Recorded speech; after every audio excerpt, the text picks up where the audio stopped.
Here is our action plan for success: confidence, competing, learning to stay calm.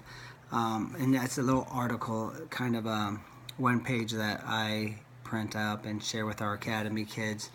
And also a common daily theme in our practices. Kids that do the 24-day challenge, they'll get 24 days of this. It's got to be drilled. It's like a single leg. You can't just talk about it or mention it. Drill it once. We drill attitude. We drill confidence. We drill how to think, how to act. Stress management. We even practice how to shake hands. We practice how to walk around the wrestling room. The nonverbal sort of communication that takes place on an athletic arena. You can't underestimate the importance of that. And my dad used to say, don't walk around like a whipping boy. You act like you own the place. And me and my brother had that conversation many times before tournaments, big finals. He's like, I'm going to act like I own this freaking place. And I was like, me too. It's just kind of the way we grew up. And, whenever we were competing at our best was when we were doing that. Whenever we weren't was when we let it slip. So I'm just going to read this over here. Conclusion and to-dos. This is a conclusion to kind of about a 3-page article I typed up for our kids getting ready for the state tournament. And this is kind of conclusion. Our game plan, our mantra, every day we do this.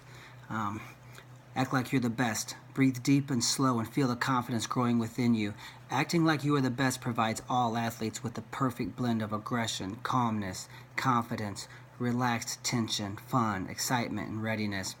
When you find yourself thinking negatively, snap out of it with a deep breath and strong, confident body language. Do this 10,000 times if you must. It will change your life. Being hard-headed is the key. Be happy that you get the opportunity to compete today, as this keeps the good chemicals flowing in your bloodstream. And it keeps the bad, poisonous stress hormones away and out of your bloodstream. Those stress hormones kill people every day, and it certainly kills the fun and performance of the athlete. The most successful athletes are the ones who are in good spirits and in a calm demeanor while at the big competitions, and they understand the importance of keeping the poison out of their system. Number 3, focus, think, and wrestle like you have 110% control over the outcome. You have to focus, you have to wrestle that you are in control of everything on the match. Because in wrestling, you have a much more control than you do like in weightlifting. If you're not ready to power lift or deadlift 475 and you've only done 425 and the winning guy so far is at 475, you have less control. In wrestling, I can beat better opponents every day. It really is the sport of the underdog, because we can get into his game, into his mind a little bit. You can make them tired. You can make his confidence crash. You go 0-0 first period and get off bottom. Now you're winning 1-0. You change the whole situation of the match. Or maybe last time you were losing 4-1 after the first period. So you got to focus, think, and act and wrestle like you have 110% control over the outcome, yet knowing that you only control 99% of it. And you have to be okay with that, and you have to let it go. When you let it go, you can focus on your game plan for the match. Number 4, think very little about what the opponent does. Spend 99.9999% of your mental energy focused on what you want to do, what your game plan is. We always focus on getting the first takedown. Always. That's where our brain focus on one specific task. At a tournament, we don't think about the finals. I think about the first match. The first match, we start on our feet. On your feet, the only thing to score is a takedown. So we only focus on that.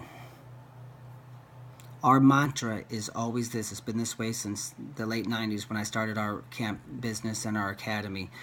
We score first or no one does, and we always get off bottom no matter what. That's our focus. If we do those things, then we'll take the result. That's it. Number 5, plan to wrestle smart and tough and hold position. We have a take what he gives you approach to wrestling. Calm, smart, tough, physical, holding position. Take what he gives you. Be willing to live with any result if you do these things, because in the end, when the smoke settles, you'll be the champion in the end. So quick reminder here, quick review. Act like you are the best. Be happy that you get the opportunity to compete, and think about the joy involved, because this keeps the positive endorphins flowing in your body and keeps the stress hormones out. Those kill people every day. The number one killer in America is stress. Focus, think, and wrestle like you have 110% control, even though deep down inside you know anything can happen, and you just can let it go and be okay with that. Think about what you are going to do, not what your opponent is going to do. Always focus on getting the first takedown, and make sure that you're committed to always getting off bottom, no matter how you got there. Focus on wrestling smart and tough, and take what he gives you. Do those 5 things, and it will give you a game plan for success in wrestling.